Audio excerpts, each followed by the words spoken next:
ঈদের দিন দুপুর 2টা থেকে রাত 8টা এই 6 ঘন্টার মধ্যে ঢাকা উত্তরের বর্জ্য অপসারণ হবে, এমনটা জানিয়েছেন ডিএনসিসি মেয়র আতিকুল ইসলাম। এছাড়া নগরীর সড়কে পশুর হাট বসালে জামানত বাজেয়াপ্তের হুঁশিয়ারি দেন। সিলন ফ্যামিলি ব্লেন্ডের কড়ালিকার আর সতেজ সাদের পারফেক্ট ব্লেন্ডে স্বপ্নেরা মিলুক টানা। সকালে কোরবানির বর্জ্য অপসারণের প্রস্তুতি নিয়ে গাবতলী ডিএনসিসি কাঁচাবাজারে হয় মত বিনিময় সভা। সেখানেই তিনি বলেন, ঠিকাদার নয়, পশু হাটের বর্জ্য এবার ডিএনসিসির কর্মীরা নিজেরাই অপসারণ করবে। বর্জ্য অপসারণে আজ 32টি ডাম্প ট্রাক এবং 8টি কম্প্যাক্টর ট্রাক বহরে যুক্ত হয়েছে বলেও জানান তিনি। এ সময় মেয়র কোরবানির বর্জ্য যত্রতত্র না ফেলে নির্ধারিত স্থানে ফেলার অনুরোধ করেন। একই সাথে নগরবাসীকে 2 দিনের মধ্যে কোরবানির পশু জবাই শেষ করার আহ্বান জানান মেয়র। নিজস্ব ফান্ড দিয়ে আমরা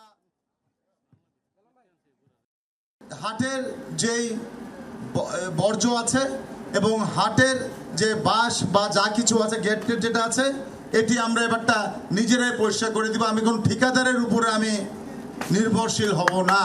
হাটে যদি কোনো ব্যত্যয় ঘটে সেই হাটের যে টাকা আমরা রেখেছি সেই টাকা আমি বাজেয়াপ্ত ঘোষণা করে দিব।